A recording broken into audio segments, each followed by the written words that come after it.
во користењето на меката моќ од страна на тие хегемонски држави кон овдешните контексти, е тоа што, например, многу има големи замешателства и од страна на амбасадите. Тие сакат на некој начин да станат и концепцијски носители, например, на тие концепти за како да се направи една прослава на антифашистички јубилеи или слично. Некој можеби ќе каже: па добро, тоа не е толку нешто важно или интересно, не е нешто толку многу централно прашање, но доколку го разгледаме во една поширока смисла и како тие идеи понатаму ќе бидат користени или инкорпорирани, навистина станува важно прашање.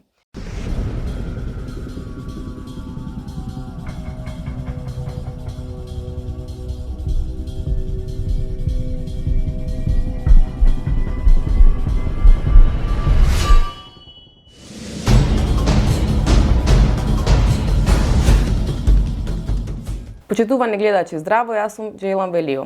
Денес во Гласни идеи ќе зборуваме за историјата, особено за значајноста на историската наука, за толкувањето на историјата, за прикривањето, односно за ревизионизмот со еден збор. На овие теми денес ќе зборуваме со другарката и историчарка Ивана Хаџиевска. Здраво, Ивана, добро дојде во Гласни идеи. Здраво, Джейлан, ти благодарам. Конечно имаме прилика да разговараме еве после толку време. Ти се скоро издаде збирка, нели, збирка на есеи, па би сакала малку околу тоа да ни кажеш која беше идејата, носечката идеја, зошто е потребно тоа? Така, станува збор за збирка есеи под наслов Суспендирана итност. Ќе дојдам и до тој наслов, меѓутоа прво би сакала да објаснам која беше, нели, потребата да се соберат сите тие текстови во под еден наслов. И за таа причина јас ќе морам да се вратам некои 10 години наназад. Станува збор за текстови кои што се создавани во периодот од 2014 до 2024 година. Тоа е еден за нашето поднебие, за нашето општество, како што се запознаени и повеќето. Многу консеквентен период, значи се случува во тој период студентски протести, студентскиот пленум, имаше други граѓански протести, граѓанскиот простор беше некако начнат политички и беше радикализиран. За понатаму во тој период, нели, некако тие движења или да се кооптираат во генералниот апарат и понатаму да стигнеме денес до една состојба каде што сме во милост и немилост на геополитичките настани кои што стануваат се по разгорени, посебно во последното деноноќие, како што гледаме што се случува низ светот. И некако јас сметам дека тие локални диагонали со тие глобални настани се поврзани и треба да ги чуваме во некоја поврзаност. И заради таа цел имав некоја потреба некаде на почетокот на минатата година да ги соберам сите тие есеи во една книга. И им го дадов тој наслов Суспендирана итност, токму за да ги опишам на некој начин состојбата во која што се наоѓаме како општество, како граѓани и начинот на кој што можеме да се ги објаснуваме сите тие кризи кои што ни се случуваат. И најверојатно итната потреба од реакција. Да, така јас го разбирам насловот. Токму така, значи од една страна се случуваат кризи кои што предизвикуваат голема и индивидуална и колективна анксиозност, но од друга страна тие постои една суспензија на таа итност за реакција и слично, која што главно е поврзана и со идеолошкиот апарат, со тој еден символички поредок во кој што ние живееме. Секако тоа се тие динамики на конзумеризмот, на капитализмот, кои што ја суспензираат таа потреба за организација помеѓу луѓето, помеѓу масите, ако сакаме така да се изразиме. Ма тоа има врска и со историјата. Која е улогата тука на историјата? Бидејќи ако не имаме во предвид дека историјата е след кој што се развива, нели мора да ги знаеме причинско-последичните врски на процесите, како дошло до оваа состојба, за да можеме, нели, да ги решаваме помалку состојбите. И сега имаме моменти каде што се изјавува дека историјата не постои, дека историјата е завршена работа веќе. Кому служи тоа? Зошто е? Да, таа теза е некако доминантно веќе втемелена, па и до ден денес, уште од 90-тите години, нели, таа теорија на Френсис Фукујама, на тој либерален теоретичар, дека настапил, нели, со падот на распадот на СССР, со падот на социјалистичките општества и така натаму, тие се прогласени како за еден неуспешен проект на историјата, нели, таа теза дека комунизмот е неуспешен проект, и дека од друга страна не постои друга алтернатива освен либералната демократија и дека нема тука што да се менува повеќе. Единствено ке има интервенции во тие некои индивидуални политики на субјективитетот на личноста и слично, што всушност доведе до тоа денес да имаме кризи кои што се многу тешки за да се поимат, за да се сватат, па понатаму и за да луѓето се организираат околу нив. Сега околу историјата накратко би сакала да се осврнам. Мене во тој период од 10 години секогаш нешто што многу ми го привлекуваше вниманието како историчарка беше токму таа димензија на историјата, која што се однесува на нејзината јавна употреба. Значи, од една страна историјата, да, постои во оној домен на академија, пишување трудови, фактографија, историографија, тука има некој систем на методи и тоа е една страна. Меѓутоа, таа страна си е задржана некако во институционалниот простор, до некаде во образовниот простор. Од друга страна пак имаме една цела димензија на историјата која што е поврзана со начинот на кој што таа е во форма менаџирана во форма на нешто што се нарекува политики на сеќавање. И тие политики на сеќавање некој ќе каже, ама знаете, тоа не е така материјално, тоа е нешто апстрактно или меѓутоа од таа апстракција се материјализира всушност во институциите, во начинот на кој што ние ги решаваме тие прашања поврзани со минатото, во начинот на кој што се прославуваат празници, годишнини, поврзани можеби најрелевантно со антифашизмот.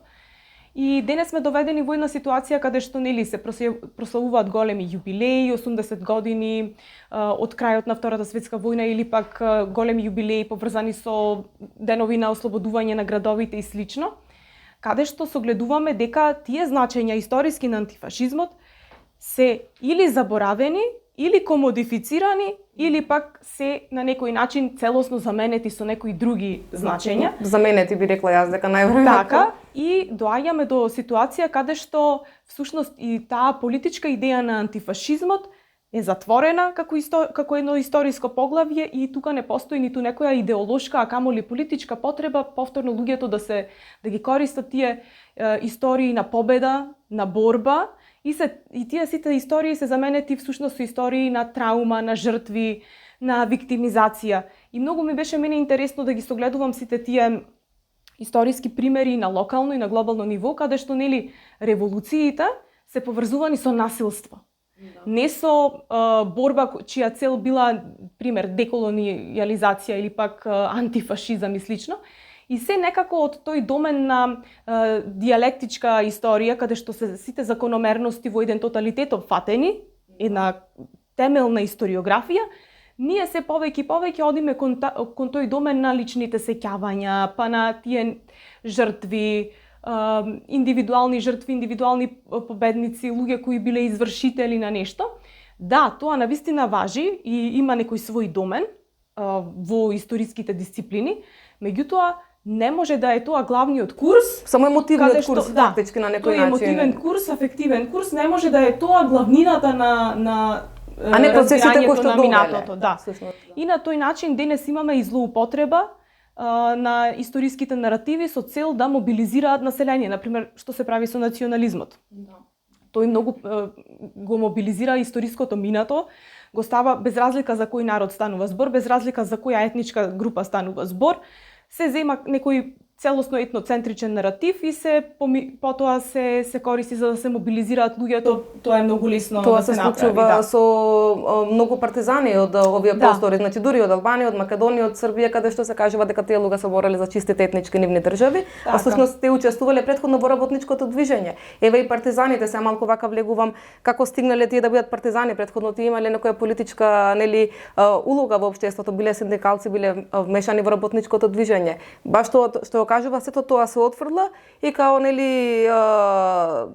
тука нападнаја фашистиве и се одеднаш никнеа партизаните. Како никнеа? Значи тој цел след се губи. Точно така и јас дури би рекла, би посочила еден од есеите кој што е насловен Кога работниците беа херои, му дадов таков наслов на еден истражувачки текст всушност, каде што ја давам генезата на односот кај нас во нашето општество кон историјата на работниците. Тоа е оној дел од историографијата кој што се занимава со работничкото движење, каде што се објаснува класната борба како се одвивала во некои локални контексти. И таму е многу забележливо како некаде на почетокот кога се создавале нашите институти за историја и слично, имала некое централно место, секако и тоа било поврзано со тогашниот социјалистички однос на државата и социјалистички апарат и така натаму, каде што историјата на работниците било оној амалгам кој што го држало општеството заедно и солидарно. И тоа имало, не било, нели, не зборуваме дека и тоа било исчистено од некаква идеологија или слично, меѓутоа бил еден простор каде што се создадени многу темелни дела во таа област. И пополека, нели, во 90-тите се губи тој однос кон работничката историја, се заменува со некои повеќе национални наративи, за да дојдеме денес до некои заклучоци кај луѓето кои што се погрешни и велат дека комунизмот од некаде тука бил имплантиран, да, од некои надворешни сили кои што имале против македонскиот народ или слично. А зошто тие луѓе не го земат извини во предвид фактот дека Македонија како држава настанала токму преку Коминтерната, и кога баш со Коминтерната председавал Георги Димитров, значи председател на Бугарската комунистичка партија, секој е односот на Македонија Бугарија пример. Многу луѓе не ги знаат овие работи. И исто така јас би додала и на идеолошко ниво, во периодот меѓу двете светски војни, во градовите во Битола, во Скопје, во Велес, во Прилеп, има извори архивски кои што патуваат на тоа дека луѓето имале и групи своји, без разлика дали биле синдикални или културно-уметнички друштва, каде што вирееле тие марксистички, комунистички идеи, тие не биле од никаде имплантирани или донесени, туку во тој период имало луѓе кои што се занимавале активно со таа дејност и која понатаму, како што ти ни објасна сега, станала дел од некои политички курсеви кои што биле зафатени и од невисоките нивоа. Па еве Васил Гавринов, нели, Роса Плавева, Илија Плавев, тие се на некој начин првите социјалисти. Точно. Така. И во тој контекст денес доаѓаме до ситуации каде што кога има прослави годишнини на АСНОМ или на тие најголеми национални празници, тој антифашистички дел да е некако инкорпориран и исчистен од своите идеолошки и политички значења кои што ги имал во историскиот период кога што тој се појавил. Особено класниот момент се трга особено. Да, особено тој мислам дека е дури целосно избришан и не се ни напоменува за кого таа историска борба се водела и дека и националното прашање, и аграрното, и работничкото прашање биле дел од тој корпус на политики заради кои што населението излегувало, или пак имаме еден многу добар пример во 1920 година, тие црвени општини каде што на избори во Кралството Југославија се народот кој живеел тука ја поддржал комунистичката партија и нејзините представници. Така што, да, многу се интересни овие политики на сеќавање, бидејќи тие многу јасно можат да ни покажат кој е односот на елитите кон населението денес. Апсолутно, па елитите си ја создават својата историја, во всушност она нив што им одговара, го остават и го зацврстуваат, еве да речеме етничките националните борби, а класниот елемент го чистат. Исто така и мене што ми го привлекува најмногу вниманието е тоа што нели во антифашистичката борба имало припадници од сите етнички заедници кои што живееле на овие простори. Но денес, особено во нашиот контекст во Македонија, пример, албанците се гледани како самобалисти, иако да речеме првата жртва на белиот терор е албанец Зефлиш Марко, албанец од Косово кој што се преселил во Македонија и тука работел во Монопол. Значи еве го пак работничкиот момент, или па не знам, многу бисти, да речеме еден другар што веќе обезглавени се на социјалисти, но најмногу не сум видела еве биста во Скопје на албанец партизан, иако ги има многу. И тоа мислам дека целно се прави за да се исчисти наративот на заедничката борба што луѓето тука е воделе, заедно го отфрлаш и класниот момент, заедно го отфрлаш и нели тој да се засили наративот на конфликт, етнички конфликт. Да, и дека сите тие се бореле за своите само. Па секако и јас дури би кажала тука дека денес често се користат тие политики на сеќавање и како една форма и на мека моќ.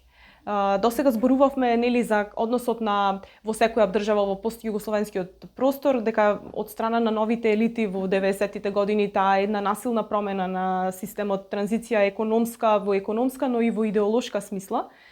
Дури има и некои навистина добри теоретичари кои што одлично објаснуваат и го користат дури и терминот на примарна акумулација на националистичкиот наратив историски наратив кој што била една подлога за да се случува она економска транзиција. Тоа е одлично објаснато во таа литература, која што може да се најде во есеите и слично. Значи пред акумулацијата на капиталот првобитната, прво нели да се исчисти таа идеја која што била доминантна за класната борба, за важноста на човекот како ресурс на општеството, не како некој потрошен материјал, и сега тоа пополека се менувало, посебно е тоа интересно објаснато во тие есеи, се потрудив да се доста и референтни и со домашни примери и со регионални и глобални примери. И она што сакав сега да се осврнам од овие домашни контексти, локални контексти, повеќе да се осврнам и кон тие некои универзални теми, па би рекла дека политиките на сеќавање денес, и јаве да се поврзиме со крајот на историјата повторно, се на некој начин и мека моќ. Мека моќ со која хегемонските, поголемите, посилните држави кои што имаат некои своји поделби на ресурсите и така натаму, и делбенички однос кон помалите држави по малите народи, ги користат многу политиките на сеќавање, политиките кон минатото, за да ги остварат тие своји политики за кои што досега зборувавме.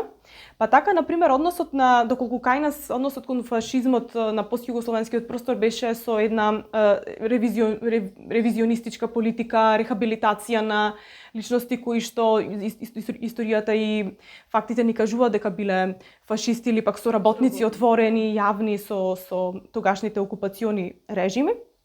Од друга страна, пак овие глобални сили или пак не знам држави, тоа особено е согледливо во германскиот пример, многу ја користат иконографијата на антифашизмот и ја користат таа победничка наратологија на антифашизмот, но ги бришат од него тие аспекти темелни на антиколониализам и интернационализам. Значи како само шминка, народно кажано, го користат. Се користи таа иконографија, бидејќи нели е многу симпатична, може да се искомерцијализира исто така многу лесно. Тоа се случува за жал примери со некои така наречени работнички леви партии и кај нас и надвор, мислам, во светот. Дури еве ова со крајот на историјата постојат и луѓе што самите се нарекуваат левичари и сметат дека треба да гледаме напред без да гледаме назад. Како назад да го ставиме. Сега дали може напред да се гледа без да се осврниме се прави еден лом кон односот кон минатото и целосно се превртува она што се случувало во тие односи на контрадикции, на тие историски борби помеѓу различни групи, едноставно се оди и кон заборав, но и кон нивно инкорпорирање во новите наративи. Еве, например, мене што ми беше интересно во користењето на меката моќ од страна на тие хегемонски држави кон овдешните контексти, е тоа што, например, многу има големи замешателства и од страна на амбасадите. Тие сакат на некој начин да станат и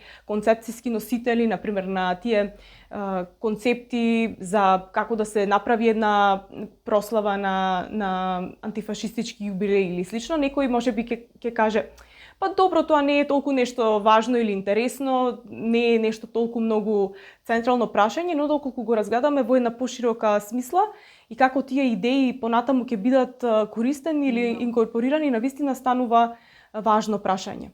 И од друга страна пак на тој начин се запира влијанието на тие домашни експерти или историчари кои што се занимаваат долгогодишно со овие теми за антифашизмот, работничката историја и слично, и простор, платформа добиваат токму некои луѓе кои што ќе бидат избрани да ги вршат тие меки фактори на мека моќ.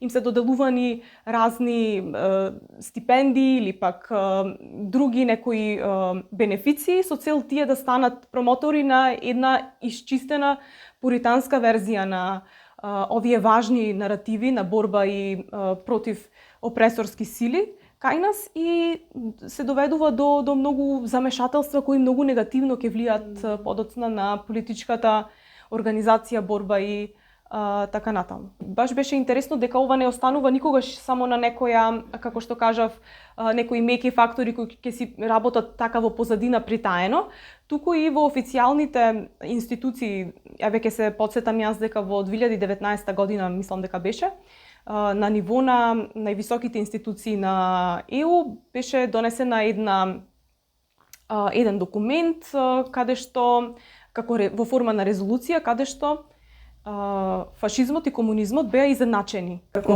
идеологии. И тоа за мене е многу проблематично. Како тоа и во средно го учевме по социологија, тоталитарни режими, комунизам, фашизам, за тоталитарни режими и сега нарацијата историска за антифашизмот е заменета со идеите и нарациите, теориите на антитоталитаризмот. И имаме целосна промена на играта, целосна промена на начинот на кој што го доживуваме минатото, на луѓе кои што и покрај своите услови на многу тешки услови на опресија и слично излегувале да се борат. Имаме колку примери во нашите, секој во својот град, ако размисли или ако се распраша или ако прочита литература која се однесува на национално-ослободителната борба, тука ќе сретне ликови кои што биле млади деца на некои 15, 16, 17 години, кои што биле од печалбарски семејства или од селата и слично, кои што во своите училишта, како средношколци и слично, навлегувале во отворен конфликт со носителите на тогашните функции, кои што биле соработници со потоа во Втората светска војна веќе со фашизмот, или пак со некои други колонијални сили кои што постоеле. Или работеле за кралството, за режимот. Така, кои имале цел да ги екстрахираат, реков колонијални, затоа што и на оваа територија во одреден дел постојат тие колонијални методи на екстрахирање на ресурсите, да нема соодветен развој на индустрија и слично. Па ресурсите тоа е и основната причина, всушност еве и за појавата на фашизмот никој не зборува за економските причини за појавата на фашизмот како доаѓа, ама тоа веќе друга тема од Јапонија, нели? Многу е поврзано, секако и европскиот проект многу често се зборува за таа теорија на тоталитаризмот. Меѓутоа се заборава и таа една историја на колонијализам и империјализам која што е дел од европскиот проект и која што беше многу важен чинител. Јас според мене и моите истражувања дури и клучен за Првата светска војна. Така што тие колонијални односи на некој начин се така во некое ментално ќоше завиткани, ставени и тука се занимаваме со патологизација на некои личности, патологизација на диктаторот или се бара некоја индивидуална монструозност која секако постоела, меѓутоа историјата не се занимава со индивидуалните причинители толку многу колку што се занимава со тие контрадикции општествени кои што доведувале до големи системски промени или пак војни и големи настани. Производствените односи, значи како основата е ние марксистите што би рекле и анализа, материјалистичка анализа на историјата, значи тоа е целосно збришано. И тука би заклучила единствено да ја затвориме нели оваа тема на како се користат политиките на сеќавање и од домашните фактори, но и од надворешните фактори. Јас би им препорачала секако и на сите напредни младинци или луѓе кои што се заинтересираат за историја и за токму овие наративи, посебно кога има ваков вид на настани, многу добро или пак наставници, особено на наставниците и професорите кои што имаат некои покритички сваќања за историјата, многу добро да се интересираат кои ги организира тие настани.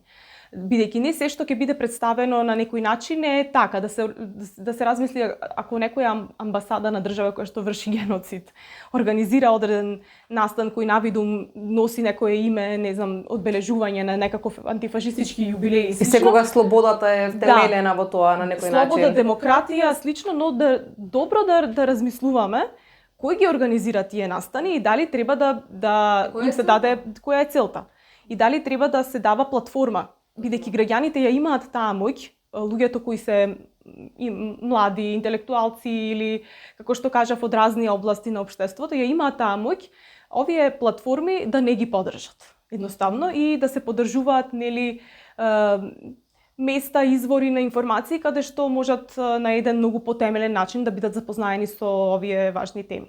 Да, и сега како ние еве кажа дека треба се спротивставиме на тие платформи, но како пример да ја негуваме вистинската историја? Еве ова што се брише, како може да ја пренесуваме устно, што да правиме? Па мислам дека тоа прашање е некако многу системско прашање и не би можело единствено да се опфати на некој, да се остави на одреден дел од општеството кое што има самото потреба за тоа, туку мора да вниманието да се насочи кон институциите. На кој начин луѓето кои што се задолжени во тие релевантни области за историјата и слично, на кој начин е нивниот однос и можеби повеќе да се гледа и со еден критички поглед кон како се негува таа историја. Инаку никогаш ние и најдобро и да имаме и најдобри намери, да имаме најдобри книги, најдобри библиотеки кои што се однесуваат на таа тема, доколку нема некој системски приод, сето тоа повторно ќе остане во некоја многу маргинална средина или слично, така што никогаш не можеме да знаеме како ќе биде тоа понатаму искористено, како ќе биде можеби злоупотребено или пак употребено за одредени цели, меѓутоа не сме и да не надвладее и некој цинизам. Секогаш треба да се подсетиме и на тие истории на побуна, дека во нив тие имаат луѓето да сватат дека во таа историја на антифашизам има и многу политички субјективитет на луѓето кои што од некои аграрни средини, на луѓе кои што се уште не биле можеби и описменети, имало и интелектуалци, меѓутоа имало и неописменети луѓе, но тие го пронаоѓале својот политички јазик токму на тој начин. Така што тоа е една широка област каде што многу луѓе можат да се пронајдат себе си во нивните денешни политички позиционирања. Така што тоа е многу интересна историја, посебно во нашиот контекст, бидејќи може да се согледува и од аспекти на антиколониализмот, што денес е многу релевантна тема. Да, апсолутно се согласувам дека само системски структурно може да се метне. Епа, Ивана, ти благодарам за убавиот и темелниот разговор, ке кажам, бидејќи во денешно време ретко се може да слушнеш историчари што ги земат во предвид класните економските услови, срединскиот фактор, што би се рекло, туку се занимаваат со тие, да кажам, етнички прашања, национални, кој каде владеел и слично. И јас, еве, емисијата би ја завршила, ако немаш што да додадеш друго. Ти благодарам. Да. Би ја завршила со една реченица од Карл Маркс дека сета човечка историја е историја на класните борби. За повеќе емисии следете на YouTube каналот Гласни идеи.